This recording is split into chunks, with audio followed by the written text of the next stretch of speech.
This is the Beesotted Pride of West London end of season podcast. Hey! And we're coming to you from the Globe. Hey! We've had lots of drinks. Hey! And now we're going to stop recording. Hey! And go home. Hey! Hold on a minute. We haven't talked about the season yet, have we? There we go. There's only one hour because everyone else is really looking forward to it. My name's Billy Grant and I'm sitting here in the Globe in the pub. Even though the season's over, it's very nice to be back here because it feels like the season hasn't finished, but it has, thank God for that, as I hear a lot of people say. But we're all here, and we've been, as you could probably tell, we've been chatting for a couple of hours now, actually. We've got to get on with it. We've got to talk about things that happened in the season, this season, all the good things, the bad things, the ups, the downs, the highs, the lows, and everything else. I'm going to go around the table and talk to characters who are around the table with me. To the left of me, I have a person who's on the podcast every single week giving facts and funk. We've got JB in the house. JB. Good evening. Hello, Bill. How you doing, JB? Is that it? Yeah, for now. I must try better, as I say. JB, he's obviously not been practising. He's very rusty. Like I said, he's very rusty. We've got Sherlock in place. Sherlock, how are you? Hello, Bill. I'm very good. Thanks for having me. It's not been the most incredible season, but I'm looking forward to talking about it. I'm looking forward to talking about it myself as well. And we've got the Allard in the house. The Allard, how are you? Yeah, good to see you, Bill. Nice to be back at the Globe and have a bit of a chin wag about a season that sort of flattered to deceive, I suppose. Flattered to... Listen, we'll talk about that in a bit. I said to you, there's all sorts of categories that are going to be talked about on this post-match podcast as well, just to throw your minds back to a season that was... Some people say that season that shouldn't have been. Other people might say it was a marvellous season. We're very happy with it. We'll see how it goes. Anyway, we've got Ali Mullalley in the place. How are you?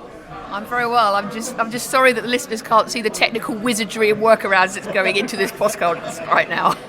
I'll tell you something, there has been a bit of wizardry. I'm going to have to tell you something off camera as well, because it'll make you chuckle as well, because there's absolute wizardry that's been going down in the place. But like I said to you, Ali Mullalley, just come back from a partying weekend as well, from what I heard.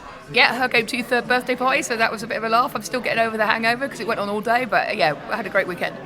A bit gutted I couldn't get to that. I was in a field somewhere down in Epsom, but which is all good. And I've got Laney in the place. How are you?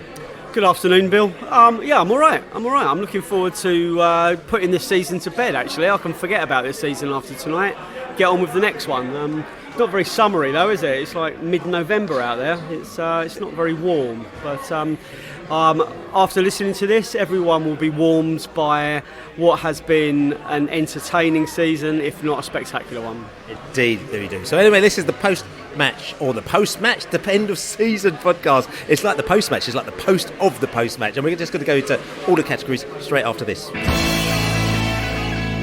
So, season 23-24. Strange season, a lot of people will say. Some people might say it's actually quite a good season. Other people might say, I'm so glad the season's over. We're going to go around the table to speak to everybody here, to just let them give us a little summary of their season and also marks out of 10. JB. Well, it kind of started brightly, didn't it? And then we sort of faded away and had that run of only 2 wins over from the December, January sort of time. And for me, it was kind of resembling a little bit like 92-93 when we got promoted to the second tier, and then we stopped playing at Christmas, and then the results just fell away, and we ended up getting relegated. Never quite felt it was going to happen like that this season, and sure enough, it didn't. But yeah, it was a tough watch at some points in there. But I think on balance, probably a season as a season, it's probably like a 6 out of 10, but we're still in the Premier League for another season, so that probably pushes it up to a 7.5, 8 out of 10, just because of where we are. Go, Sherlock. I wrote a thing for you guys at the start of the season comparing about difficult third albums, and saying that the third season would be a little bit changeable, a little bit transitional. And I was hoping for a bit of like an OK Computer, Radiohead, and what we actually got was Be Here Now by Oasis. It's like JB says, it started really well, it went to pot in the middle, and it just about pulled it back at the end. So I'll go 6 out of 10, but just like Be Here Now, I'm not going to listen to it in the future. The Allard. Yeah, I think JB's right, actually, when he's talking about 92-93, because it had that it was the injury season, wasn't it, which was the same then. And we ended up playing this season just as we did then, with a back four that wasn't our back four, players within the back four that don't normally play in the back four, all sorts of nonsense going on. You know, back then we had Marcus Gall at left back. This season we had Saman Godos at left back. It was just it was nonsense. But we got through it, and I think. Is there any reason to give it below a 6 or 7 out of 10 when you actually stay up in the Premier League with a budget which I think we can still accept is in the bottom 5, isn't it? Probably, certainly bottom 5. I'm sure maybe even in the bottom 3. I don't know.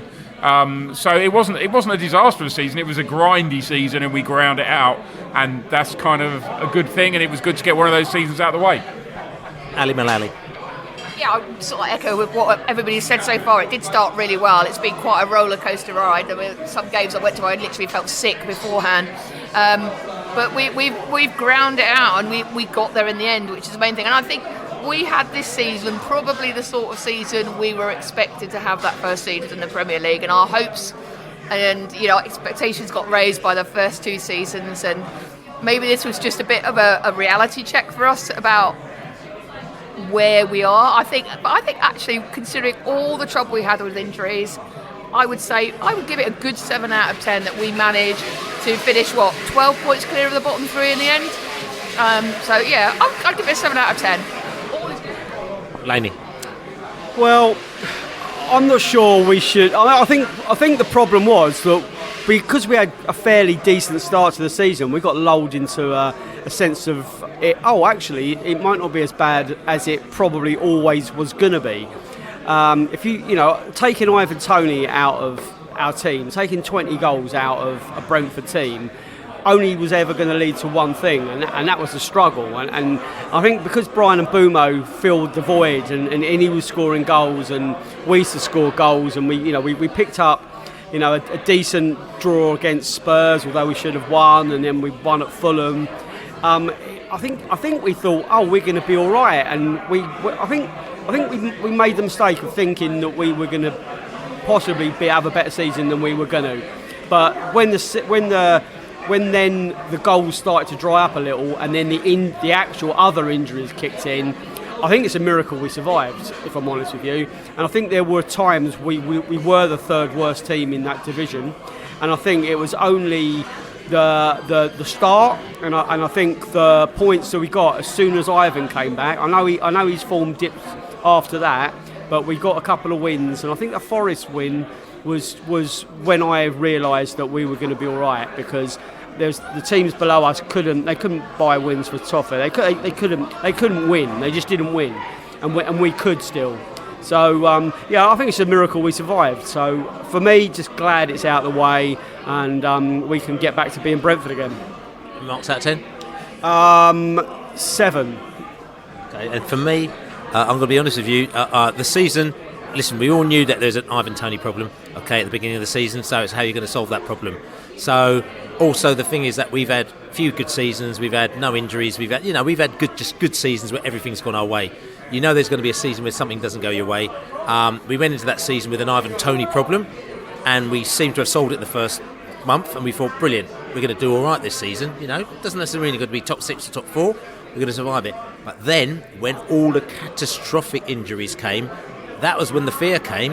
But for me, the fact that we actually manoeuvred through that to the stage that, to be honest with you, I know a lot of people were nervous, but I didn't think that the nerves were there in the same way when you look at Sheffield United and how Luton were and all these other teams were. The fact we negotiated with all the massive problems that we had, for me, I'm thinking, if we can do that, having so many other players out, having our top striker out, we can do that, right, in this season, then we're having a bit of a laugh, and we can, and this is a bit massive bonus for us. So as far as I'm concerned, I'm actually going to give this season 9 out of 10.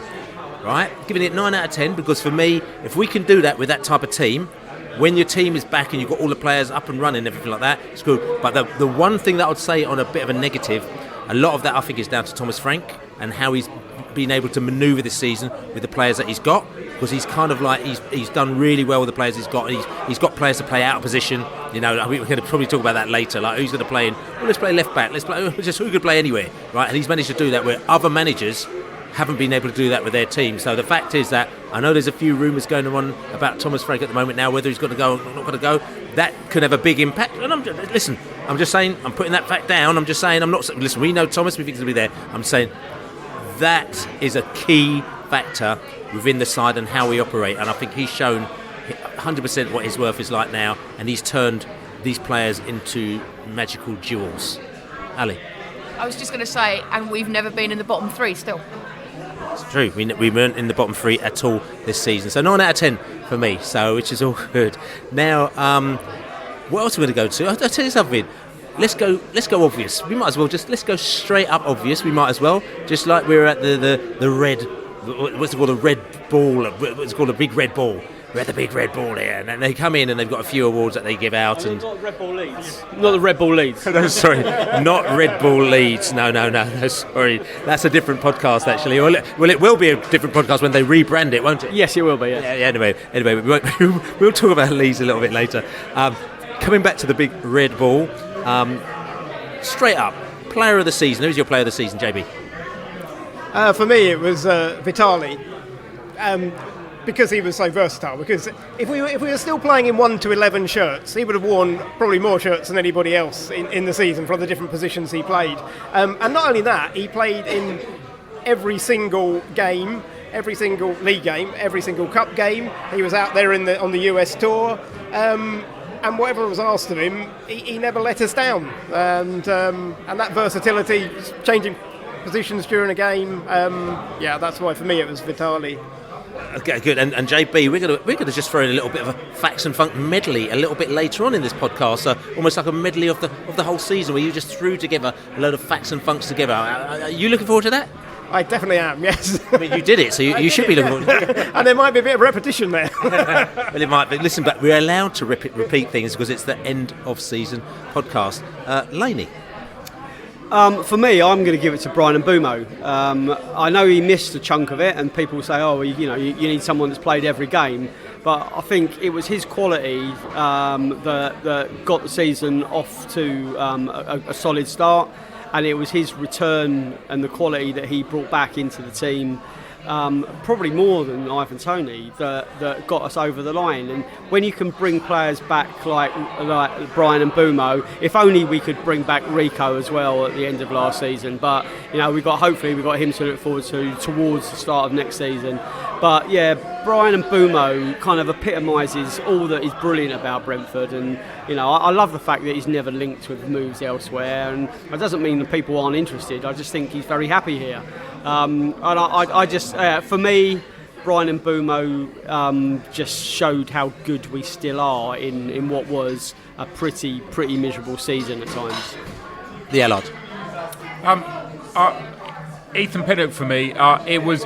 I couldn't really work out who my player of the season was going into. I think it was the Luton match, and he was either, I don't know if his first game back, maybe he'd come on as a sub or something just before that.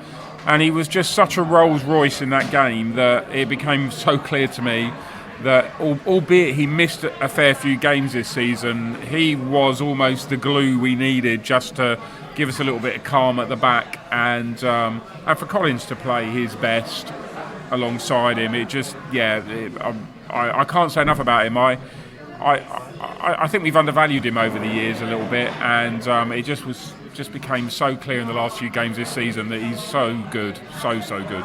And I'm just going to quickly say Pinnock as well, my player of the season as well. When he came back against Luton again, and we were just sitting down there before, oh man, he's actually brilliant, and he scored the goal as well. And you just realise what you missed, that kind of that commanding player and that steady player in the middle of the pitch. He was absolutely brilliant. Sherlock. I've gone Pinnock as well. He's such a calming presence, such a calming influence. He's 31 next season. I think he's going to be a big player for us next season. He's going to be a leader for us next season. And we really missed him when he wasn't there. So, yeah. Ali Mullalley. I agree with Dave, actually. I'm going for Brian. I think the fact that we were going along all right until Brian got injured, and then it really went to shit when Brian got injured, just shows how vital he was for our team for most of the season. And again, as Laney said, no coincidence at all that our season picked up once he got fit again. So yeah, it's Brian for me, and I think if he'd played the whole season, he would have won the Supporters Player of the Year this year, which would have been, Ethan Pinnock worthy winner, but Brian is just the difference for me. And never mind who we've all voted for, let's just go over to David Tasmanian B. Genford, who has been working all season really hard with his supercomputer. mapping out and finding out exactly what the Brentford fans think who their player of the season is. And like I said to you, this has been voted after every single game of the season. He's got his little formula, very clever little formula as well. And we've got the results for the Brentford Global Player of the Season. Overall, with 26 votes came Christian Norgard, 4 man of the matches and 13 top 3 performances, which made him the Beesotted Global Player of the Season. Amazingly, he actually didn't finish in the top 3 in the last 11 games of the season, but he still finished on top. Second place was Ethan Pinnock with 23.5 votes. You think, how's that 0.5? But that's part of his little formula, how he worked it out, depending on where you voted them in 1, 2 or 3 position. And in third place with 22 votes was Brian Mbumo. And they both had 5 man of the match performances between him and Pinnock, but they only had 10 top 3 results as well. And just interestingly, the best player for the first half of the season was Brian Mbumo with 17 votes, and the best player for the second half of the season was Wisa with 13 votes. So I think that sort of sums up what we were saying about him having a good African nations, having a couple of players out, and then him actually going into the ascendancy second half of the season. But also goes to show you how Brian Mbumo was absolutely storming it, and if he was there for the rest of the season because he had so many months out, I think that he probably would have got, player of the season. But we're not taking anything away from Christian Norgard, who is a supreme player as well. So thanks to the Tasmanian Bee for that, and congratulations for Christian Norgard, Brentford Beesotted Global Player of the Season. I mean, so there you go, you've got the Player of the Year, but also, listen, sometimes there are players that you just know. We had Mbumo, we had Pinnock, it was quite obvious where people thought the Player of the Season was going to be. But sometimes there are players who are probably unsung heroes, so players that have been doing things almost in the background, and they've been really, really essential to the way the team operates, but they don't necessarily get the plaudits. So we thought we'd go around the table here and ask who that unsung hero is. In effect, somebody who is, is not your Norgards, or is not your big players who are really great, but still deserves some recognition. Laney. Well, I'm going to give it to Johan Wisa because goals were the thing that was going to keep us up. Our ability to score more than the relegation, the teams that actually did get relegated, we were still able to score goals and create really big chances, and that was important. And people do knock XG, and people moan that stats don't mean that we win games, but you create good chances. You've got strikers that can create, convert good chances. You've got goals and you get wins. And Wisa is scoring since he got back from the African Cup of Nations. See, we had the AFCON in the middle of the season as well, which compounded the injuries and Ivan's absence. And Wisa came back and he really was on fire, and he scored some absolutely off the scale good goals this season. And obviously we're going to remember the ones that came towards the end more than the others, but without Wisa we would be in big trouble. So I'd say he's an unsung hero as well. Ali. Well, there's a few, but I think I'm going to go for Chris Iyer actually, because sort of like he's not really the glamour boy of the defence. He'll play right back, he'll play centre. He's played right back, he's played centre half. He's popped up with some really a couple of crucial goals this season, not least that one against United at the G-Tech, when it was like I'd literally kicked the seat in front of me about 20 times after they scored. But I think he's our defence is better for him being in there, and he's the sort of centre half.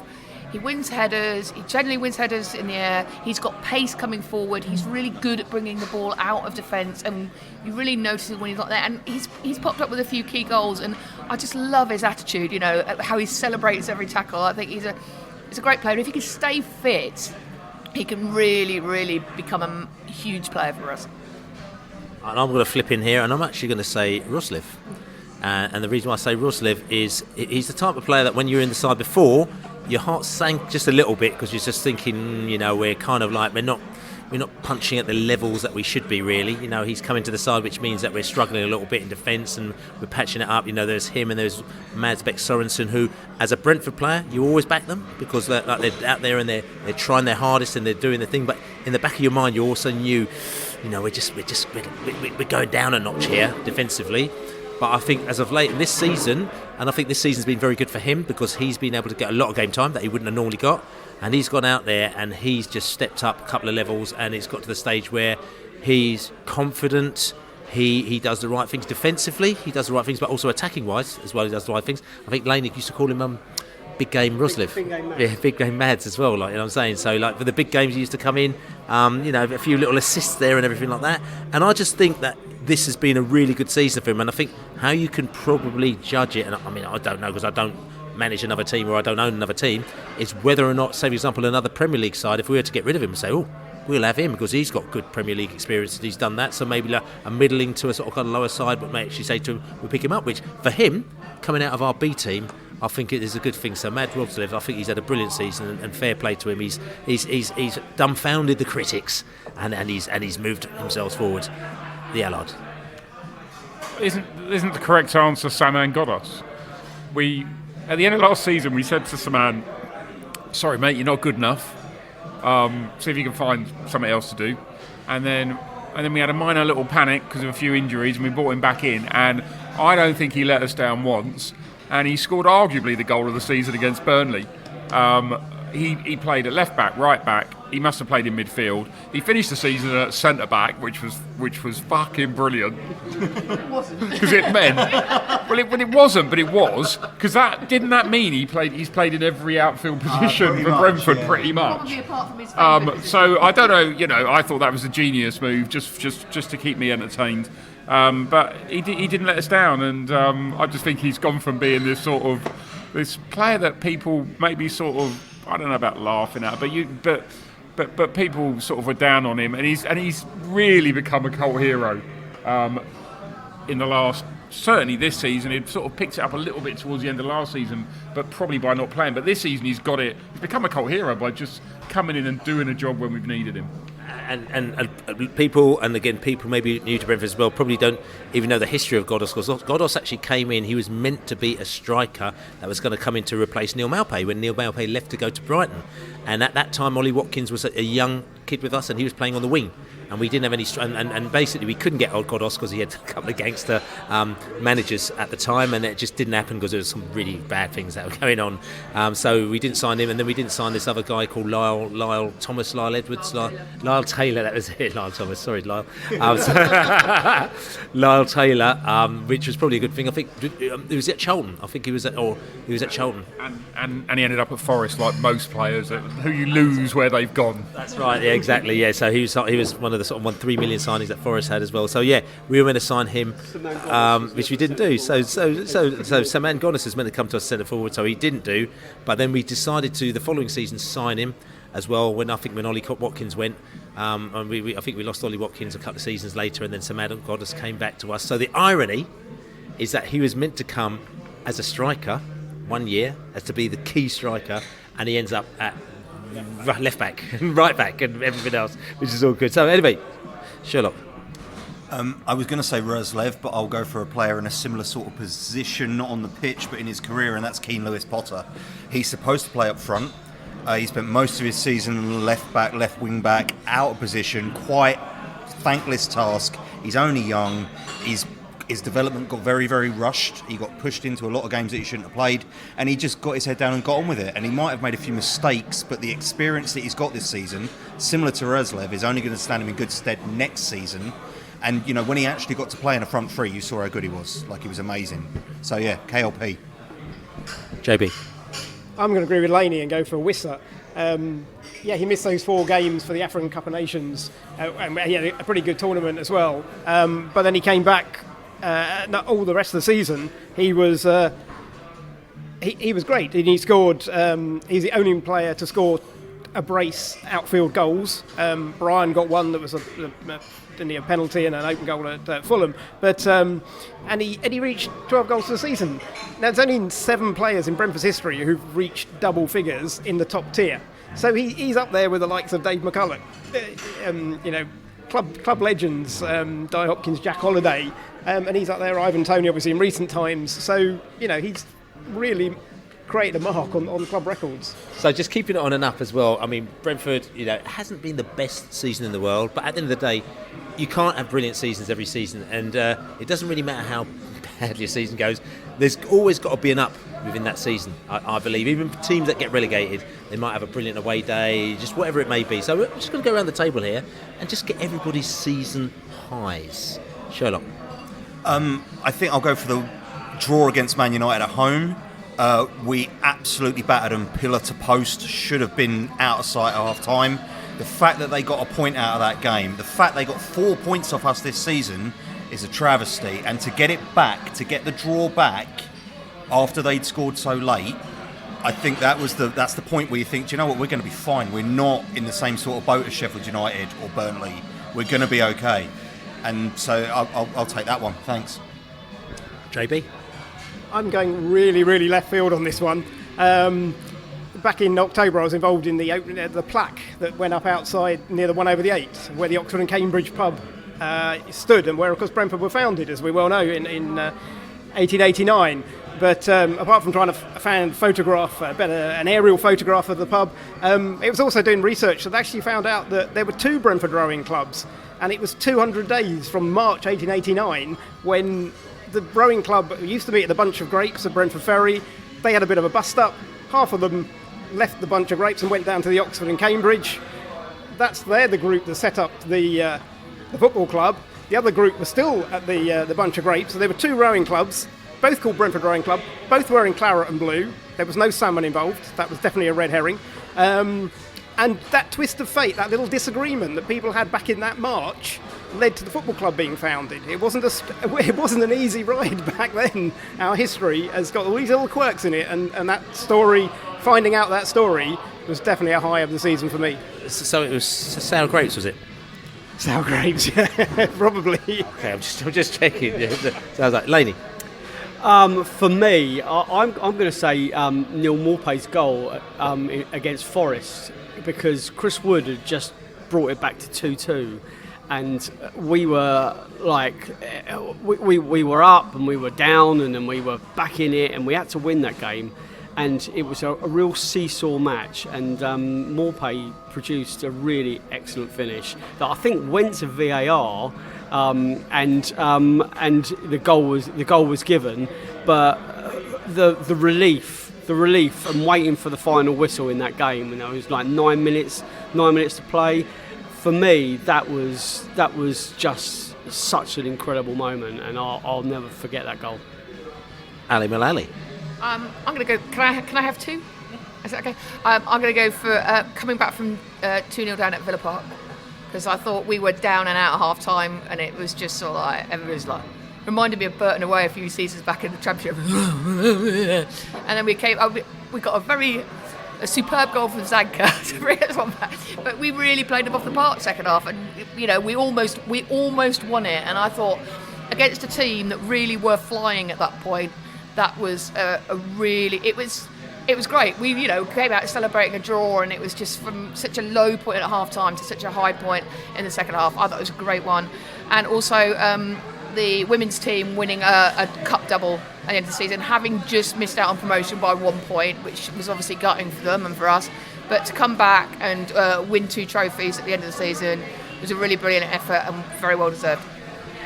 Excellent. And for me, I'm going to jump in here as well. Actually, I'm going to season highs. Actually, I'm just going to go straight in. I'm going to actually say, just experiences for me. As you know, I love my experiences. Okay, not necessarily about the matches, but about experiences. So going to Nashville, which was completely out the blue for me, that was great. I mean, Ali talked about the Villa match, but watching the Villa match having a ticket for the Villa game, but giving it back and deciding to go to Nashville and then watching it on the big screen with a load of Americans watching all sorts of different teams, Alan Shearer and Ledley King and all these characters out there, and Paul Buckle and Gary Blissett. It was a proper laugh, because it was not expecting it, and it's all about like, experiences, you know what I'm saying, and different experiences. And we've been following a football team for years, and sometimes you just got to go out of the blue. And I would never go and watch a game on television on the screen. And I remember somebody in America goes to me, "Why are you coming over here to watch it on the big screen? I'd rather go to Villa and watch it there." But I just thought, yeah, that's because you're not over here. And I've been to Villa millions of times, so that was good. The people in Nashville were good, the experience was good, the laugh was great as well. And also Luton away as well, and that's another one which came out of the blue, which I was not expecting. I don't particularly like going to Luton. It's not a particularly sort of great away day, but that was a fantastic away day. before match, after match, during the match, the excitement, the game itself, the old school vibe, 1,000 fans behind that goal, the atmosphere was really good. Lovely day, lovely sunny day.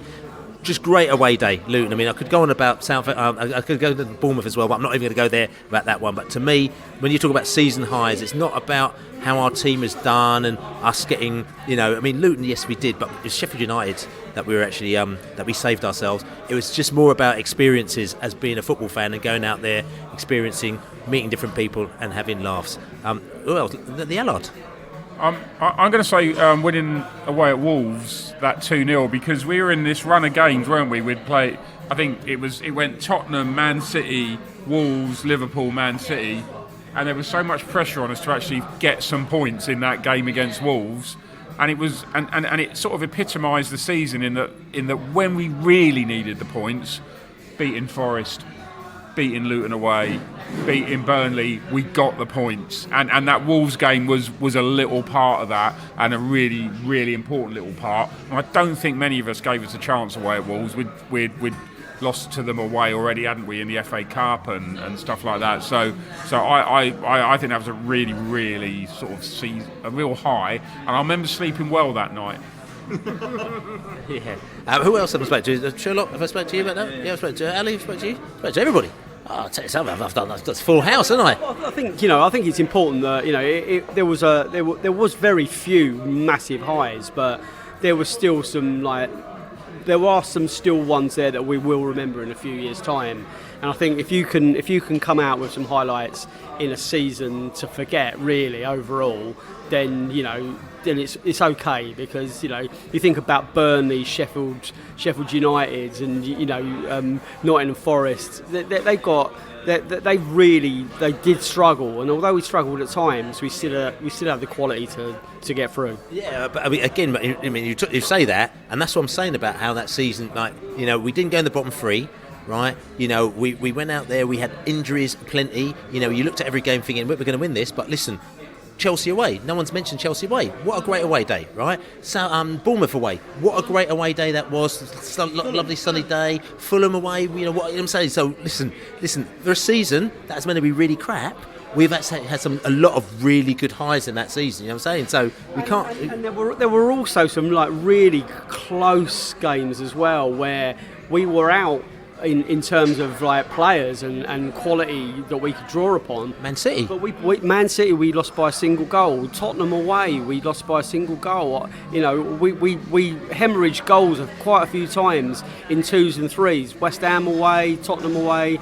We were doing okay, and then all of a sudden we there was 2s and 3 goals going in the back of the net, and it was really a difficult watch. But we hung on in there. We should have come away with Tottenham with a point.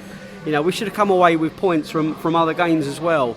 And that's in a season where we had a lot of our best players absent. So there was a lot of spirit there. But there's always lows. There's always lows with the highs. I'm going to go around the table here. And it's like everyone's queuing up to be first, because they're thinking, right, saying that, there are quite a few lows this season as well. Because like I said to you, it's not been the best season. But then, we've come out of it. Okay, so I'm going to say, JB, actually, give us your low. It was at the Liverpool home game. Just picking up on, we just won at Wolves, going into that game, and then some guy sitting in front of us, as he came into his seat, goes, Pinnock's out for 10 weeks. And I was like, you can't be serious. Well, he was all right. I'm sure I saw pictures of him in the week, and sure enough, he wasn't in the team sheet, and best part of 10 weeks later, he reappears.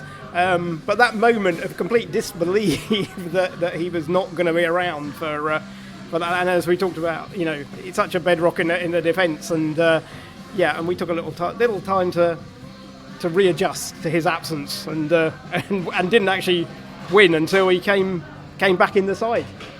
Again, exactly. I want to do my one again. It was Rico Henry. It's the Ivan. I keep saying the Ivan Toney thing. Not a problem, right? I was almost like, it's almost like there's a slight arrogance, the fact we've rid the Ivan Toney storm. But as soon as Rico Henry got injured, I actually got really nervous, because I thought, how are we going to deal with this? Because we've never replaced him. We've not got a like for like. We haven't even got a semi like for like. So I actually got really nervous, and you could see, I think, also around the club, there was a bit of nerves going around because they thought, how are we going to? Okay, Aaron Hickey would throw him over there, but it just the situation wasn't dealt with. So for me, the next sort of month was important to see how we deal with the Rico scenario, and I think that at that time you could see that we were going slightly backwards to where we were in the first period of that, and so for me, I thought this is a bit of a tricky situation. Sherlock. It's the wider narrative around because we all know we had the injury crisis, right? But it was people who don't know Brentford when we were really in the muck over the winter going, oh, they just miss Ivan Toney. It's like, no, we miss Brian Mbuemo, we miss Rico Henry, we miss Aaron Hickey, we miss all these injured players, Ethan Pinnock. We've all talked about how many injuries we had, and people who don't pay attention were just saying, oh, they're nothing without Tony. And I'm normally quite good at shutting out the noise, and that really, really got to me, and it really, really pissed me off. So the outsider narrative. Ali. I was actually going to go for Rico as well, but in the absence of that, you've already nicked that one, so I'm just going to go with. Well, when we heard the news of that awful training ground injury for Josh, it was just the poor bloke. He's just fought his way back from being told he would never play football again. He came back, he did his hamstring at the beginning of the season, then just got back, started to really look like he was, looking back to form, and then just got this horrific training ground. Well, depends what you read, isn't it? Double ACL, or probably it sounds like he's completely wrecked one of his knees. He's going to be out for months and months again, and it's just sort of like he's got so much talent, and he's just made of glass, and it's just that was a real gutter. The Allard. I actually think, so for me, it was there were the injuries. I think Sharda. When we heard Sharda was injured, and that was like, it was like nothing seemed to be going right, and that was a bit of a banging your head in the table. I remember Norgard going off injured against Arsenal and thinking, and it was his back, and I just thought, and they were moments we just wanted to, but the real time to bang my head on the table was Reguilon getting sent off against Burnley, because that was the game where you thought, if we just play to any sort of potential, we can get 3 points here. And suddenly we're down to 10 men, and then that was an absolute low for me. I just remember thinking, how do we do? It wasn't even luck; it was just stupidity. How do we actually get ourselves sort of going again? Laney. Yeah, I'm going to have to say Rico as well. Not necessarily for the miss for us. Watching his knee buckle on repeat. In the replays and the highlights after the game was a sickening blow. Seeing him walk, and I'm thinking, actually he might be all right, but knowing that really he's done his ACL or whatever. But more for him, because I think he would have played for England this year, and I think he would have gone to the Euros this summer, because we're desperate for left backs in this squad, and he is the best left back in this country. I think Reguilon showed that. I think Reguilon had, after what the Allard said, after the incident at Burnley, I think he knuckled down, and he actually realised that he has to play for his future, and we're a good team, and we're a good club. And he didn't owe us, but he needed to take it more seriously than perhaps he was at the time. Because I wasn't that impressed with him before that incident, but at the end of the season, you would probably want him to stay. So, but Rico's way better than Reguilon in my eyes. I know he's got, you could argue he's better coming forward, but pace and his defensive abilities, Rico's second to none in this division, and for him to be missing out this summer, it's probably his last chance for a tournament, is gutting. So, for England, the Euros, that is. England in the Euros, yeah. So we're going to talk about goal of the season, and again, because this is an audio podcast, so we can't be showing you getting goals beamed through to your into your podcast machine there as well. So we're going to be talking about the goals, just how it affected us as Brentford fans, and how important we thought they are as well, because we think they're very important. And we're going to go to Sherlock, because he's a very poignant Sherlock. He is. It's got us against Burnley. It's not an important goal. Like the game was won, but it's just beautiful. It's just I don't know whether you ever hear the crowd go shoot and it work, like, and it actually go in. And Godos is such a nice guy and such an important guy in the squad, and he's off sayonara into the sunset It was pissing down with rain. It was horrible. It was awful, and it was just an absolute moment of beauty. It really was. And have you seen? There's a beautiful filming of it from I think it's from a camera phone, even from behind the east stand, and it follows the whole move with the big shoot from everybody. Look that up on it's somewhere on YouTube or on a Twitter feed somewhere. It's brilliant. And apparently Godos only scores against Burnley. He scores belters against Burnley. That's right. And the Allard, I might as well talk about you. Well, a bit weird. I think it's been mentioned once already, but Zanka at Villa because we're because we're 2-0 down, right? And we are facing getting thumped by Villa, and when we don't need to be thumped, because it's that time of the season when we don't need a thumping. And this fluky goal of Zanka's, he meant it. Yeah, this wonderful goal by Zanka is it partly turns the season around. It sort of turns the season around. It turned the game around. It turned the game around, but that sort of turns the season around. Yeah. I'd never underestimate that goal. I'm going to slip in here as well. For me, I'm actually going to put in, and I know everyone puts it, but I'm going to put Ivan Toney's goal against Nottingham Forest. And the reason why is that we know how our season has gone, and everyone was pinning their hopes on Ivan Toney coming back because Brian and Boom had been out as well for a while, and we were lacking a little bit of firepower. So all of a sudden we were like going, it doesn't matter that we've lost like 7 games in a row, where it was. Ivan Toney's going back and everything's going to be fine.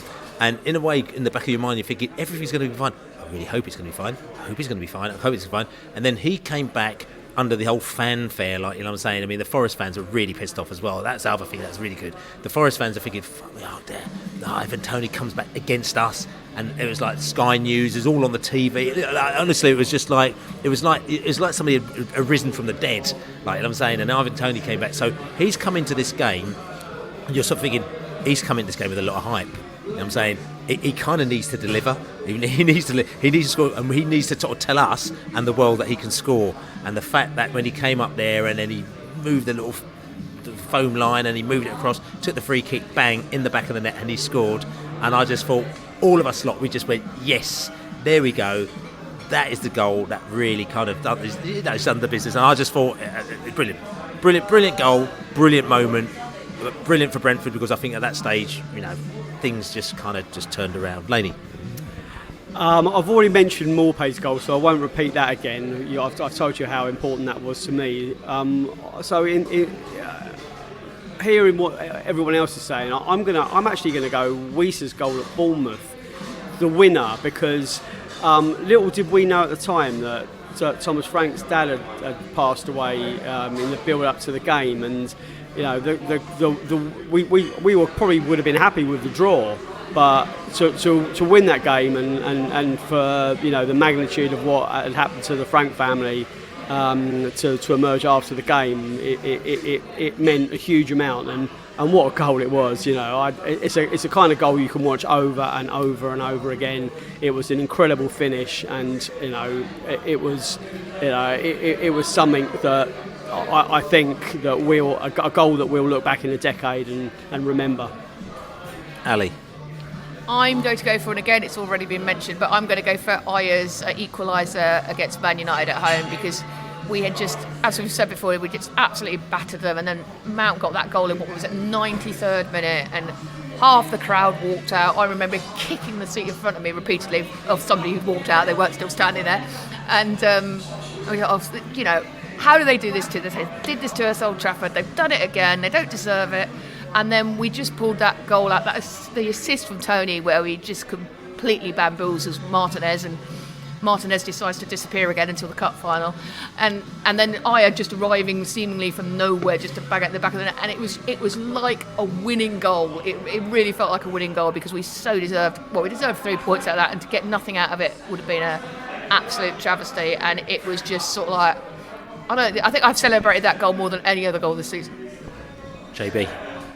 Yeah, I was going to go with the same one as Ali's gone for. Yeah, I mean, that game, there's still something about Brentford playing Manchester United. Of all the teams that we play, for us to be on the same pitch as a team like that, and then I just look back at the stats, 31 chances we had against them, and then to go into the final few minutes and to concede a goal, and then for Chris Iyer to pop up and get that equaliser, on the back of the 4-0 we've had before, it was just a very special moment. And just go back to add to that, never underestimate the mentality of the team to come back from that Mount goal that late in the game. It was huge mentality for all of them. So here we go. So we're going to have a little bit of a break, a little bit of fun. It's got to say, last weekend, Bank Holiday weekend, is always the Championship playoff weekend as well, which we were always involved in, but we're not anymore because we're Premier League as well. But there are some teams who are a rather annoying team that are still involved in the Championship playoffs. Our friends Leeds, and we just thought, actually, because everyone probably knows out there, not everyone knows as well, about the in-jokes that fly around around the whole of the football fraternity about Leeds taking more. And I think that, after Leeds losing in the playoff final to Southampton, I've never seen so many Leeds will take more jokes than I've seen. I mean, literally, it's like every single person out there was doing Leeds will take more. And the funny thing is that my mate Fernando came from Brazil, and he came down to Brentford only a month ago, and I've sort of kind of schooled him in the Leeds will take more, and I sent him over a few of them, and he was crying with laughter. Curries, people like Curries were getting involved, Paddy Power were getting involved, everybody was getting involved with Leeds will take more. I'm saying, so I just thought to myself, I know that Leeds aren't in the Premier League, and they're still not in the Premier League. However, it was still just an honour to them. I thought we put a quiz, because I want to know how much you know about Leeds taking more. So this quiz is called Leeds Will Take More, and I'm going to go around the question, and I'm just going to find out how much you know about Leeds taking more. Okay, so question. Talking about average fans per season, okay? All right. Who took more, Leicester or Leeds this season? And we're talking about average away fans this season. JB. So don't look at the answers. I can't read that far away. Leicester. I mean, Leeds will take more. Leeds took more. Has to be Leeds. Leeds always take more, don't they? The answer is Leicester. And Leicester. And Leicester. Leicester took more away fans than Leeds this season. There's no. That can't be the football league's corrupt. We know the football league is corrupt. We need a petition. Yes, A petition. that's right. Yeah. So here you go. So it's all a bit of fallacy. I'm going to go around again and ask a question again. Talk about average away fans. Who took more, Sunderland or Leeds? Sherlock. Sunderland. Leeds always take more. I'm going to stick with Sunderland. It's got to be Leeds. Leeds always take more. They're champions of Europe. They've got to, haven't they? Ali. There's only one correct answer, Leeds. The answer is Sunderland took more. so at the moment, it's not going to particularly well. The rumour that Leeds take more. They don't always take more. But they obviously don't always take more as well. But I'll tell you something. Okay, so let's just change. Let's just change the parameters a little bit, okay? So let's just go about average crowd. So we're talking about home crowds, average crowd this season. Who will have taken more, Man United or Leeds? Leeds. It's got to be Leeds taking more there. I mean, it's Leeds take more. I'm talking about. Sorry, this is average home crowd. You know what I'm saying as well, yeah? Oh, are we going to change your answers? Man United. No, I'm going to stick with Leeds. They definitely took more. The answer's Leeds, but it's Man United. The stats lie. It's Leeds. Leeds are the best team in Europe, so They are the champions. so Urco is going to be Leeds. Okay, the answer is actually Manchester United. So they took about 70,000 or something like that, and Leeds took about 35,000, 38,000, something like that. Okay, just kind of come back. Let's just check it back a little bit, though. Okay, so who took more? Chelsea, when you're talking about average home crowd, Chelsea or Leeds? Chelsea. I mean, my southern bias is showing. I think Chelsea have done this one. Well, the answer is Leeds. Leeds. It's always Leeds. Leeds always take more, okay? So Leeds. Leeds. Leeds. Leeds. Leeds. The answer is Chelsea, actually. So we've got another example of Leeds not actually taking more. I mean, this is not going particularly well for them. I've just been brainwashed.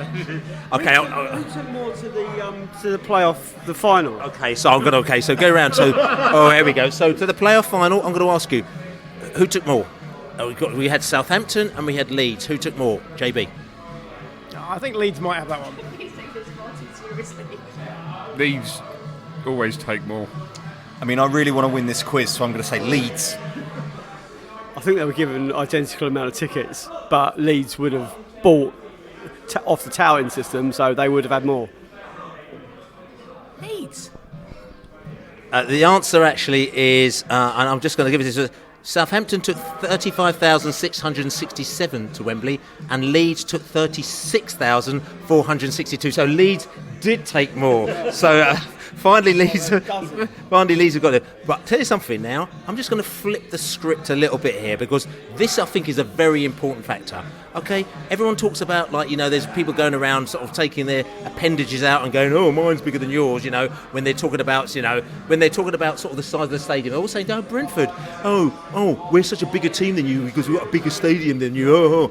Okay. However, that is not the important factor. The important factor is how much to capacity you can fill your stadium, right? Because that will show you who can take more. So I'm going to ask a question, all right? I'm going to go around the table here, all right? When we're talking about capacity fillage of a stadium, who will take more? So I'm going to go West Ham and Leeds. Who will take more? I think Leeds might have that because West Ham's very big. That's the Taxpayer Alliance FC stadium there, West Ham. So they went. Yeah. Oh, West Ham would take that, yes, with their tax. So they more. Okay. I mean, the answer's at Leeds. Leeds. Laney. Leeds or West Ham? Oh, it's going to be Leeds. Ali. Let me think about this for a nanosecond. Leeds. And the answer to the question is actually West Ham did take more, right? West Ham actually I think West Ham are almost 99% capacity. I was confused about that. West Ham, 99.95% capacity fillage over the state, number one capacity fillage in the whole of the UK. So I know it's madness, isn't it? Okay, but listen, let's go on. Brentford and Leeds, who would take more? The Allard. Oh, Brentford. It's Leeds. Lady. Brentford. Oh, you've changed your tune. Well, between the two of them, yeah, us over them, yeah. Brentford, because we're massive. JB. It's got to be Brentford. You got the Sherlock. I'm so torn here because Leeds tell us that we're tiny and they're massive. So, I mean, it's got to be Brentford. And the correct answer is Brentford. Brentford did take more. And this is the thing. Actually, Brentford are the sixth highest capacity fillers in the Premier League. 98.88% of our games are filled to capacity, of our capacity, compared to Leeds, which is lower than that. So Brentford did take more. But you said in the Premier League, so is that because Leeds aren't in the Premier League? Whoa, no, well, we're doing a Premier League. They're not in the Premier League, no. This is the Premier League, whatever league they're in, comparison. They were in the final to get back into. That's right. Listen, we're going to do a couple more as well because I think this is very important. We're just going to go, listen, let's just take some sort of little club. Burnley or Leeds, who took more? JB. Burnley. That's got to be Leeds, isn't it? Surely that's got to be Leeds. It's always Leeds. It would have to be Leeds. Leeds is the only correct answer. I'm afraid you're wrong. The winner is Burnley. Burnley, and this is the whole thing, right? Burnley are actually 11th in the Premier League when it comes to capacity. 97.75% of their games are filled to capacity this season, which is actually higher than Leeds. So Burnley did take more. And one final one. Let's just one final one, okay? Fulham. Oh, I'll go for Leeds. That's got to be Leeds. Obviously, they're massive. Happy to say Leeds. Leeds. Oh, this one has to be Leeds. The correct answer is Leeds.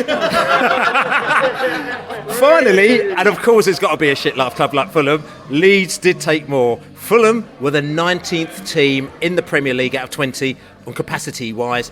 94.33% of their games were capacity compared to Leeds United. Okay, so and Leeds United capacity as well. Just to let you know, because people are thinking, well, what was their capacity as well? And Leeds United, whose capacity was, hold on a second, Leeds was 95% of their games were filled to capacity. So Leeds United say they take more, but I think the proof in the pudding is that they actually not taking more. There's lots of teams who are in and around them, like your Leicesters, your Norwiches, and everything like that, who actually did take more. This quiz is corrupt. This quiz is corrupt. Yes, it is. Like what I'm saying, they're going to be getting their masters on. Anyway, listen, we're going to take a little break. We're going to come back and we're going to talk more about Brentford. So there you go, Leeds, an away day and a half. Was it? We had some alright away days at Leeds, but to be fair, EFL away days are very different to Premier League away days. And we're going to be talking about Premier League away days this season as well, because we're going to ask everybody what their best away day was, and just they might tell us why. The Allard. I mean, I see you smile then when you talked about an away day, but yeah, no. I smiled because you said Premier League away days, and I'm going to put one out. Mine wasn't a Premier League away day. Yeah, my fault actually. It's best away day of the season. Actually, I apologise. Excellent. Then the tiny rebel-induced Newport County away can come into it. Newport County away. The afternoon spent in Tiny Rebel Brewery, followed by some bloke's front room, which was masquerading as a bar, and then there was a football game that went on, but. That was my best away day. Laney.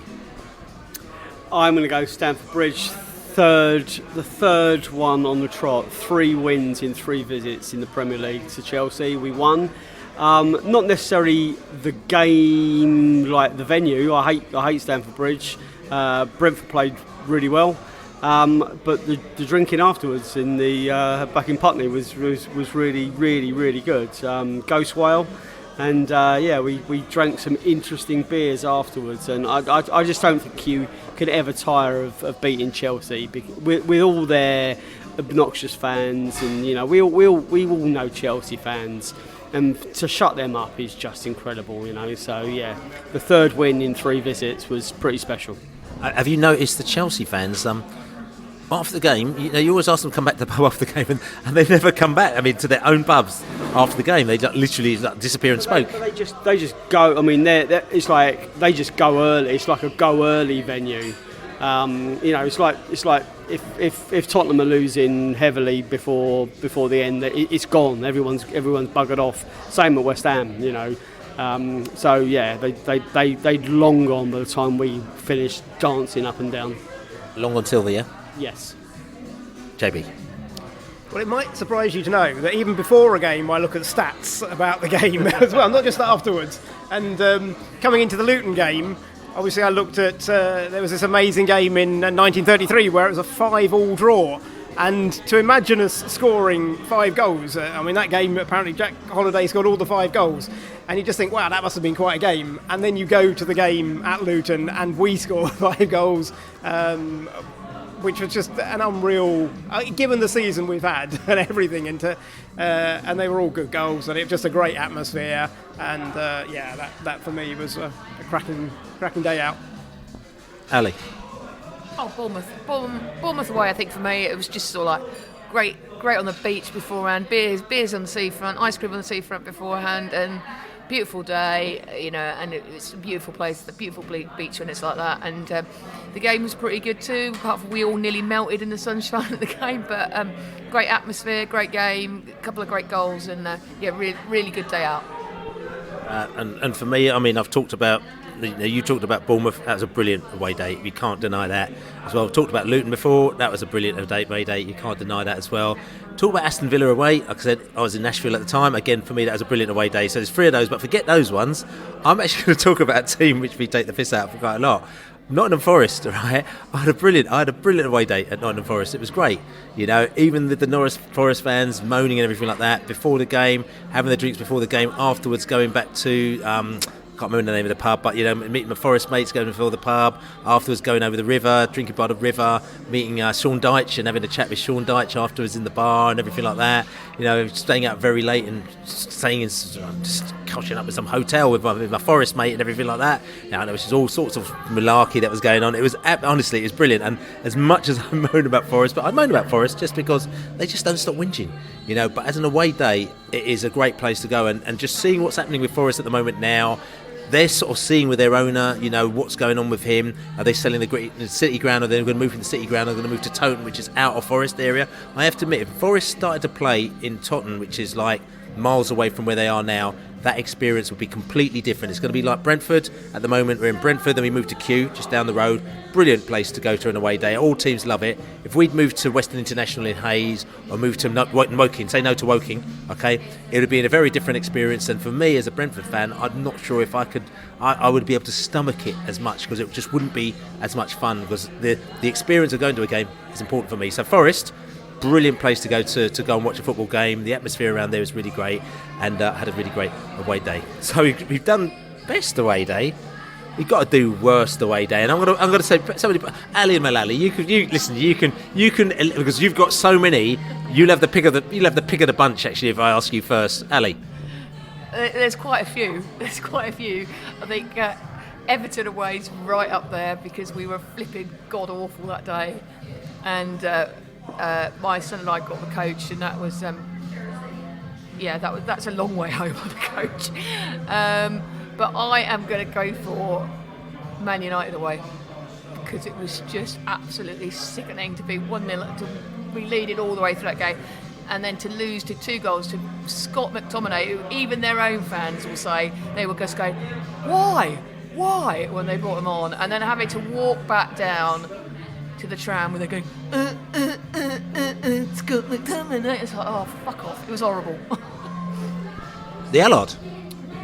So next season for this game, what I'm going to do is I'm going to get my telly, I'm going to put it in the hallway, I'm going to face it at the front door, and then I'm going to go outside the front door, I'm going to get a seat, and I'm just going to open the letterbox up, and I'm going to watch us play at Crystal Palace away.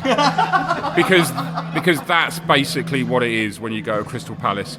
I'll throw in the fact that the trains weren't working, so we couldn't do our normal route into Crystal Palace via the breweries of Peckham. Crystal Palace away. And of course, we won't talk about the actual football. Who else? JB? Well, yeah, I thought when the fixtures came out and we were starting to plan Everton away, I did wonder whether it was an omen when I booked in to stay at the Titanic Hotel, whether that was necessarily going to be a good bet. But actually, yeah, the game wasn't much, but it was all safe really by then, wasn't it? For me, I've got to put West Ham. I mean, we always hate going to West Ham anyway. It's amazing that they've got that 99.98% sort of kind of capacity fillage thing going on, because I don't really, I don't know. Maybe they've got maybe it's really cheap, or I don't know what it is. But I mean, if I was a West Ham fan, I'd find it really hard to go to that stadium, because it's just vibeless and it's just terrible. And the fact that we went sort of kind of very, very, very, very behind, very, very quickly, and looks like we weren't really in the game and had no fight. And it was a night game as well. It was a Monday night game as well. It's just everything about it was just kind of. I mean, we had tried to get a couple of drinks beforehand, but even that kind of just didn't work out. It didn't get the vibe going, and it's almost like we walked into that game probably like the team did. You were like quite flat, and before you knew it, you were like 2 or 3-0 down, whatever, like that very, very short space of time. And I just thought, and every time we come out of West Ham, we go, I ain't coming back next season. But you know that what happens is that you will do. Laney. Yeah, I was going to say West Ham as well, but obviously you've just said that. So in that case, I'll go Burnley away, because that was some commitment. I got picked up from my house at 6:45 in the morning to drive to Burnley, and if it hadn't have been for the Benedictine, like their like liqueur that they drink up there, Benny and Hart and Benny bombs. If it wasn't for the non-football vibe, it would have been an absolutely disastrous trip. the game, Reguilon getting sent off early, the goals, Aya pulled one back, and then we had the Ivan Toney goal that was ruled out for a foul on the keeper that I still say really wasn't. I think he was up and the goalkeeper jumped up into him. So, I think we could have salvaged a draw in the end there, which would have been, incredible. But it was a bloody long journey home, and thanks for Mark for the lift. That was a big long day out, and we lost. We did lose. I'll tell you something, but let's just flip things a little bit now as well. This doesn't have to be Brentford related. It could just be anything within football. What was your biggest surprise of the year, JB? Biggest surprise? Well, I was going to put Ivan Toney scoring for England. For Ivan Toney to be selected for England, he's had a few false starts, gets the game. When the penalty's awarded, obviously he's going to take it. He didn't score a penalty for us this season, did he? But he scored one for England. That was a surprise. Sherlock. It is Brentford related. It's Neal Maupay. I didn't think that Neal Maupay was going to be as good and as effective as he was. Like he's not had a fun time at Everton. He's not been at his best, and I thought that we would struggle to get him back to where he should be. But injuries helped a little bit, and he came back and he's left us nearly the player that he was when he first left us. So I was quite surprised by that. And I would again, it doesn't have to be Brentford related. It could be anything related, football related. The Allard. Oh, it's not the Allard. The Allard's just actually gone off to the loo. I'm going to go Laney.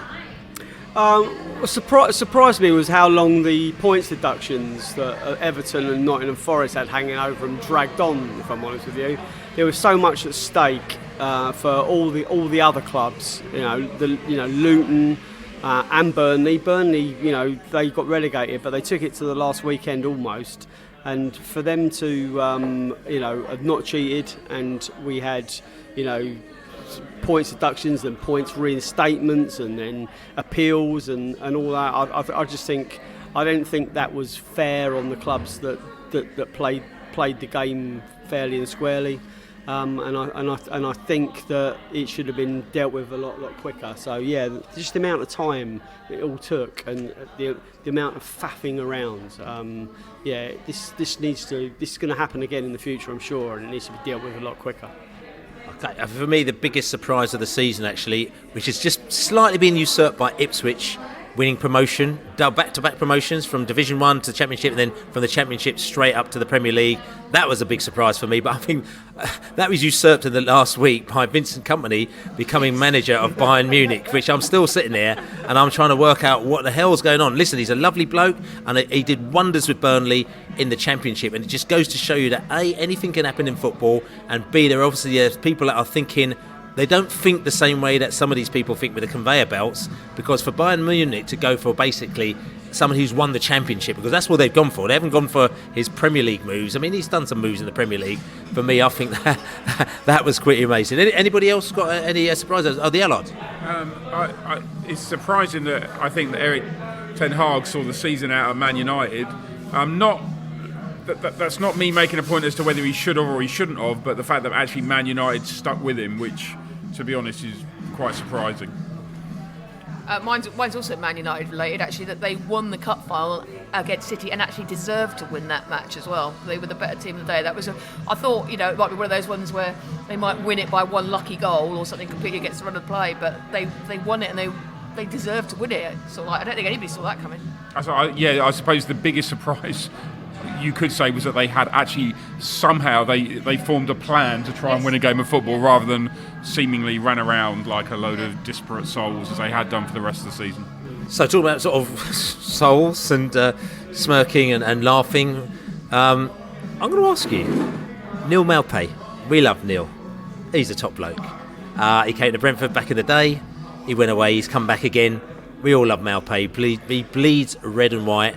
And in a way, we probably would have liked to have kept him if we could have maybe have a bigger squad and have him as a player that we can sort of kind of pluck out whenever we need to pluck him out in different circumstances. But unfortunately, it isn't to be. And Maupay's gone off. But he went off, giving us his blessing. We gave him his blessing.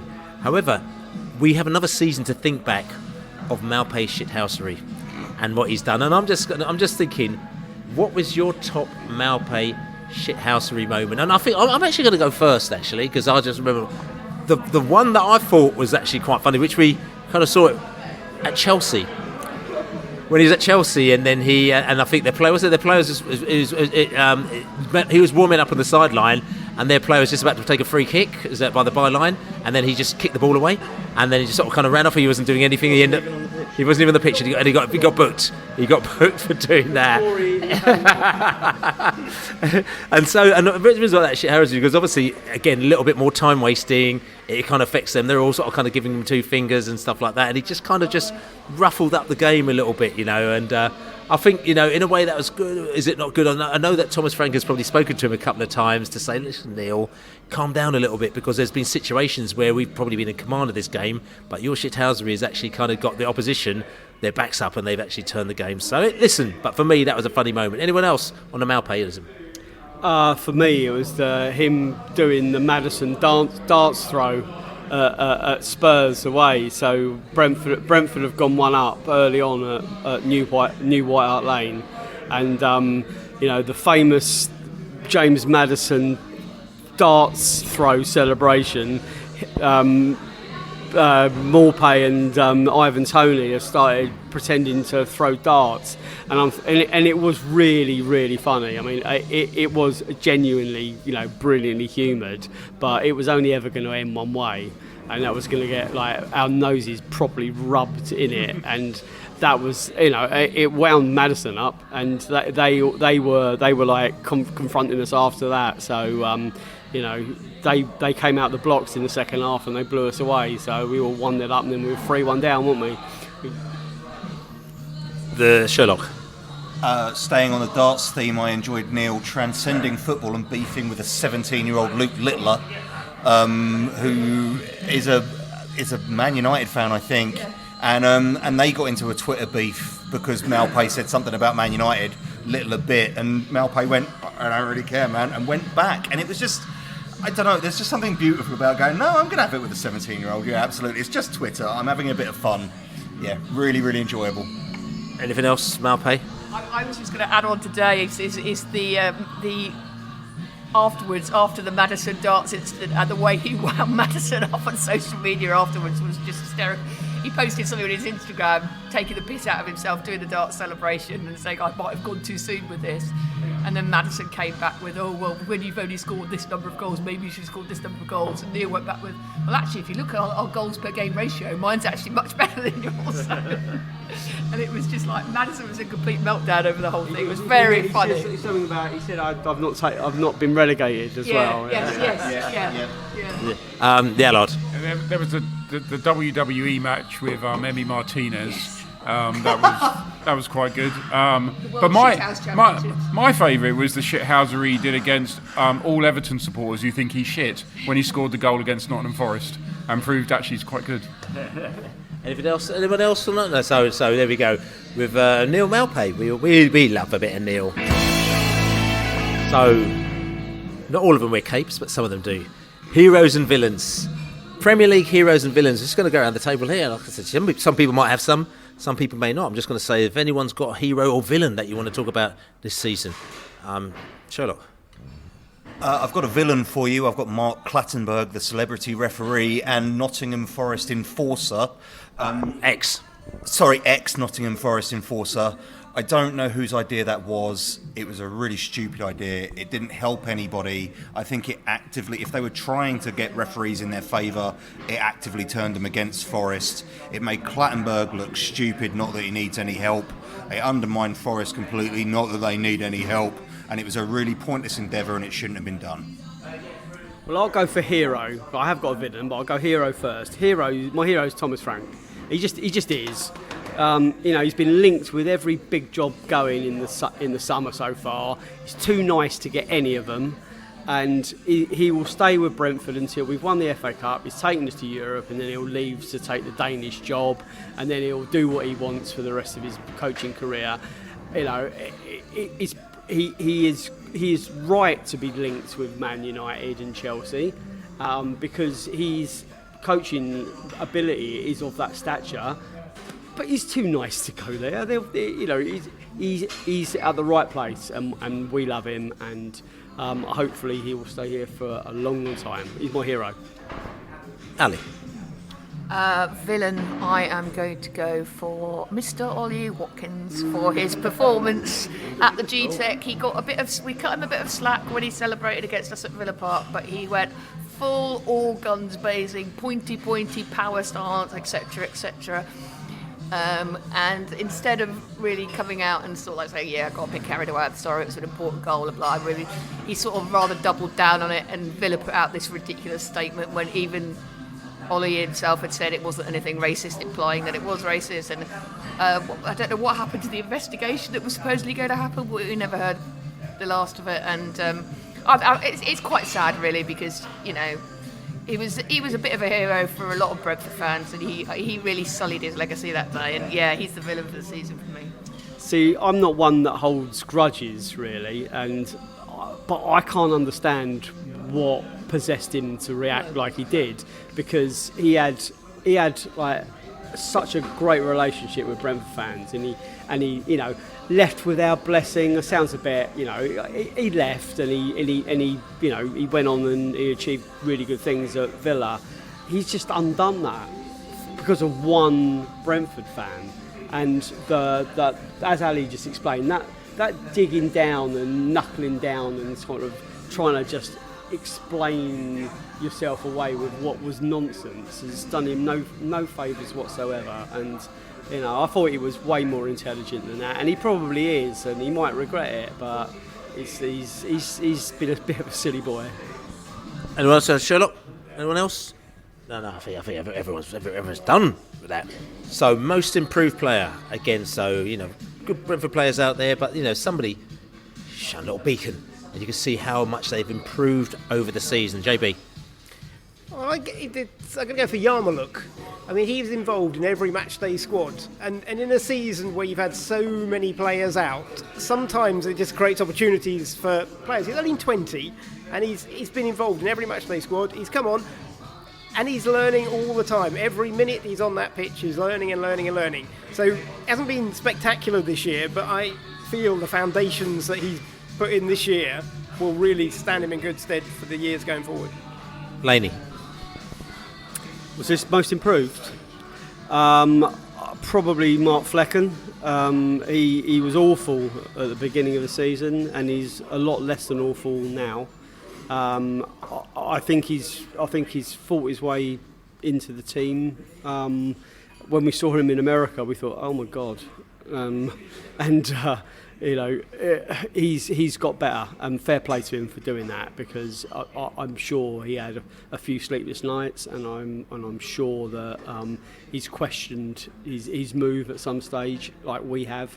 But now he's a proper part of this Brentford team, and fair play to him for sticking to it. He's Brentford through and through now.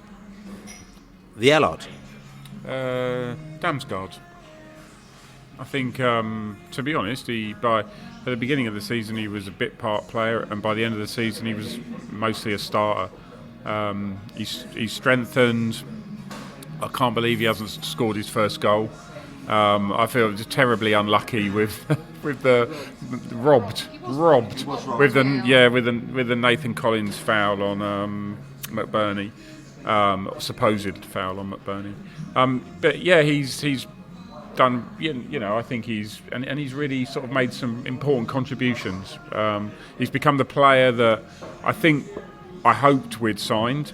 I'd always liked him when he played for Denmark as a in the last Euros, and it feels like we just started to see the best of him.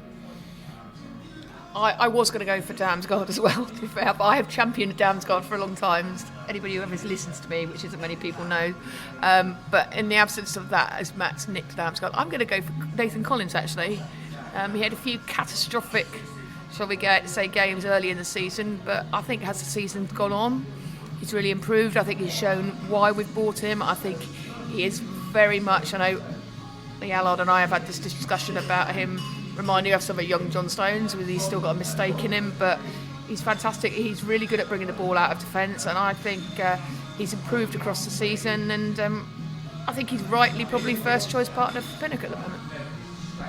I'm going to agree with Laney. I think Flecken, he's given a couple of interviews this season where he alluded to struggling a little bit, and then he talked about how he underestimated the Premier League, and he's had changing defences in front of him. I'll pull in a little bit of Collins into that as well, actually. I think next season, with a settled defence, we're going to, hopefully, Flecken, Collins, all the newer players are going to look quite good. And for me, I've already talked about Roslev, who I thought has been very, very good this season. But let me just pluck on Wieser. And the reason why I say Wieser is look at him pre-AFCON and look at him after AFCON. I think him going to AFCON just gave him the boost that he needed. He got He wasn't great before AFCON, but he got a boost when he went to AFCON, and I think he got that. He was in with his people. He had the light was beamed on him. He was in a part of a very good team. And that just picked him up to another level. You heard people talking about him, and when he came back, you see he was a different person. And Wieser's the type of player that you always go, oh yeah, is he? He's an impact player. Bring him off the bench. But it actually got to the stage where you're thinking, can we start with Wieser? Especially a lot of games where you're thinking, who else are we going to play up front? Like I'm saying. So I think Wieser for me has been the most improved player of the season. And I know we've got him in the pub with us, but I'm going to just say, it's going to be rude not to have one last JB fact and funk of this season, because they've been so excellent. Here we go, JB, with some facts and some funk. Are you ready for this? I told you it was coming. Woo! JB, and he's ready to stock it to you one time. Get it! Hello, Jonathon Burchill back again for the final time this season. Back in 2013, our regular third-tier season had finished when Trotter's penalty hit the crossbar. Then, on the 19th of May, we headed to Wembley in the playoff final against Yeovil, which of course we lost 2-1. Exactly 11 years later, last Sunday, we rounded off our third season in the Premier League. So some quick stats about the season. We scored 56 Premier League goals, which is only 2 less than we'd scored last season, and 8 more than season 1. In our first season, we conceded goals mainly in the first half, 52%. Last season was exactly 50-50, but this season has seen 60% after the break. In fact, 48% of the goals we conceded in 2023-24 happened in the last half hour of the game. In half-hour games, we didn't score in the first half. Of the 171 substitutions made, they were made on average in the 75th minute. Of our 5 home league wins, 4 came against the eventual bottom 4 sides, plus of course West Ham. Luton were relegated with 26 points. We reached that points tally on the 2nd of March in the 2-2 home draw with Chelsea, when there were still 11 games left to play. Newcastle retained the upper hand over us. In our last 10 league meetings, we've lost 9 and just had a single draw. With a few new injuries at the end of the season, we ended with an average of over 7 players per game being unavailable for selection. Wieser extended his goal tally on the final day of the season and was our top scorer, reaching 12 for the season, matching the same number Ivan Toney top scored with in season 1. In the 17 games Ivan played this season, we didn't have a penalty awarded to us. His last for us was in game 30 against Newcastle last April, although he did score 1 for England this season. Brian successfully took all 3 of our penalties this season, but you have to go back to 1999-2000 when Ron Nodes was in charge for a season when we had fewer awarded to us.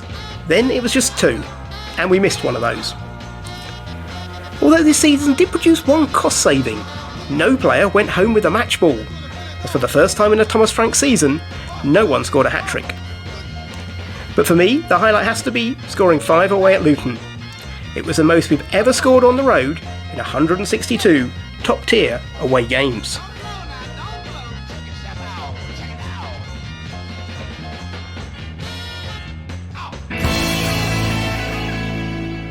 So as we're coming to wrap it up, it's still here at the Globe here, and taking very, very good care of us here at the Globe, which is all good. And like I said to you, listen, Brentford fans, supporting them for years.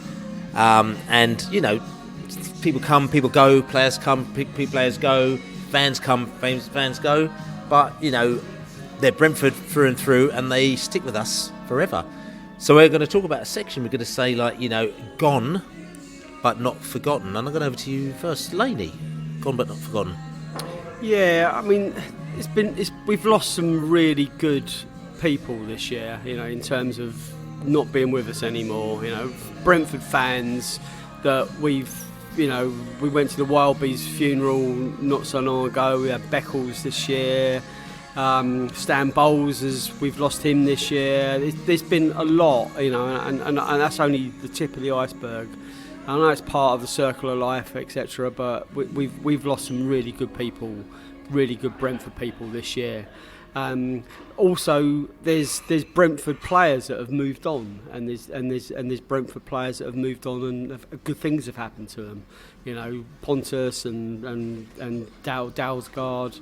But I'm gonna say David Raya because he's gone, but it's been really hard. It's been really fucking hard to forget about him because he's won the Golden Gloves as a Brentford player. He's going to the Euros as a Brentford player. Arsenal have not closed the deal. I mean, they will. We know it's a done deal, but he's technically still a Brentford player. And he could win the Euros with Spain this summer as a Brentford player, but having played pretty much every game of Arsenal, it's been an awkward, a bit like hiding behind the sofa at times watching David Raya play for Arsenal. He's been great, and he's been shocking, and he's been all those things that he was for us early doors. But we know what a great player he is, and we missed him. He's another huge miss for us early part of the season. We talk about the injuries, we talk about Ivan Toney, but the loss of David Raya really affected the way we set up, it really affected the way we play. He set up so much of our great attacks, and David Raya is gone, but he's certainly not forgotten. I'm going to pick a couple of players, two of the Mads who've gone from us. They're both going to be playing in the Champions League next year. Mads Bech Sorensen won the Danish league, didn't they, with Michelin, and Mads Bidstrup at Red Bull Salzburg finished second in there. Is it Red Bull Salzburg or Red Bull Leeds? I think it's Salzburg. But they finished second, so they'll be in a round of the Champions League. So two players who never quite really established themselves, but have gone on to have a cracking season. Champions League as well. It just puts it into perspective as well. And two players, like I said, they did great for us. We talk about Sorensen. Every time we came in at left back, and we were grinding our teeth, like I'm saying. But that's the situation. Anybody else has gone but not forgotten at all? I can only back Laney up, and I was going to say Raya as well. I think he went there as I personally thought he went there as one of the three best goalkeepers in the league, and I think a lot of Arsenal fans didn't feel the same about that. There was a lot of them that were, saying that Ramsdale had preferred him and Raya coming in, but I think Raya's sort of, albeit that I get what Laney's saying, is that there's been times where it's been a bit been a bit iffy watching him, but I think overall he's proven to be a really good signing for him, and I suspect he'll play for Arsenal for many years to come. Ali? Yeah, I was just going to back up the whole David Raya thing. I mean, I'm sort of like, yeah. So David, and for me, I'm actually. I'll tell you something. I'm actually going to go with. Who am I going to go with? Gone but not forgotten. I'm going to go with. My mind's just gone completely. Tell you why? Because he has forgotten. Your mind's gone and you have forgotten. I've absolutely forgotten who was not meant to forget. Like I'm saying, which is all good. But what I was going to say actually is going to be Neal Maupay. Okay, because he, just like when he first left Brentford, he was never forgotten. Everyone still wished him really well. We laughed at all the things that he did when he was at Brighton. We wished him when he scored and everything like that. He's come back. He's bled red and white. I think he's done really well. He's helped us out of a hole. Okay, he hasn't scored 25 goals, but still he scored goals when they counted, and he's part of a team. And I think he really helped to vibe our team up at a time that we had not a lot of experience sort of coming in and around that side. So I think Neal Maupay has gone off. he's going to go and do whatever he's going to do elsewhere. I actually hope he goes off to Charlotte FC and plays over with Dean Smith over in Charlotte. But that's cloud cuckoo land. That is. One more gone but not forgotten, and I'd like us all to raise our glasses to Griffin Park, because she's gone, but we will never forget her. Yes. Amen to that. Amen to Griffin Park. There we go. So yes, so gone but not forgotten. So listen, I mean, talking about not forgotten, which I almost forgot as well, this summer, can you remember what you're up to this summer? What are you going to be up to this summer? Anybody? Ali? I am mostly going to be watching sport, consisting of England winning the Euros, and then the Olympics, and some tennis, and some cricket, and I might go on holiday. In fact, I am going on holiday, but I'm really looking forward to the Euros, because I think England have got a very, very good chance, and fingers crossed, touch wood, Ivan gets to go as a Brentford player. But I think it's going to be quite a ride, and hopefully, I think we might just do it. I think this might just be our time. JB? Watching the Euros with so many Brentford players involved. I mean, how many years have we watched World Cups, Euros, or whatever? And with the best you could ever hope was a "he used to play for Brentford" comment to when you're watching a game. But to have to see so many players playing, and unfortunately the Denmark-England game, I'm going to be on a plane to Ireland, which is very frustrating, very bad planning. But I'm sure I'll pick up the result on the other end. Eleni? Well, my summer's just been turned upside down, because, as you may or may not have picked up during the course of the season, I've been producing Vincent Kompany's biography this year, and little did I know that he was about to be going to Bayern Munich. So there's been a last chapter, very speed written, and that's going to go to press way quicker than I thought. So there's that. I'm going to be watching the Euros, the first part of it in Greece, probably the second part in Thailand or Bali, and I've got another Brentford book coming out. A busy time, but come on England. Anyone else? Allard? I'm looking forward to the Euros. I might be spending the first week of it in one of the worst places to watch the Euros, which would be West Virginia in the USA. I know it's a bit more soccer than it used to be. However, it is still somewhat challenging, as I recall from. I normally spend these weeks in West Virginia in June, and it's generally can be challenging to keep up with that sort of thing. Sherlock? I've got a lovely week down in Cornwall with my wife and our dogs, and she's got no idea that I'm going to watch the Euros while we're down there. Oh, there you go. So there's a lot of people watching the Euros, and for me, of course, I'm getting ready to go over to Germany. I've got about, like I said to you, 6 return train books, a couple of flights booked, got about 742 hotels booked. Just got my tickets come through today as well. So the characters, there was the first real message of like, okay, so when are we going to be meeting up in Essen, which is the first port of call we're going to be meeting up. So like I said to you, if I'm feeling like there might have to be a little podcast, Beesotted podcast series as well from the Euros this time as well, from Germany. So check that out as well. But like I said to you, I don't normally get buzzed until I actually get on the train or the plane. I'm flying out of Amsterdam on the day of the first game, and then in training into Essen, and then to Gelsenkirchen for England's first game against Serbia. And I've got tickets for all the games all the way through to the final. So fingers crossed, you'll be hearing from me for a whole month out there in Germany, and from all the other characters out there, the faces that you know, like the Blades, Mark and Reg, and we've got Puns out there, and Soups out there, and just characters, Spanish Dave, of course, as well, which is all good. So just check that out. Start to look forward to that. Actually, Germany World Cup in 2006 was very, very good. So hope, and I've seen what they've done at Brandenburg Gate. They've turned the Brandenburg Gate. They put grass for a mile on the Brandenburg Gate. Turned it, the grass. So they turned it, a mile of grass on the Brandenburg Gate. And then where the gate is, they've made a massive goal, which is actually even bigger than the Brandenburg Gate, and that is the fan park in Berlin.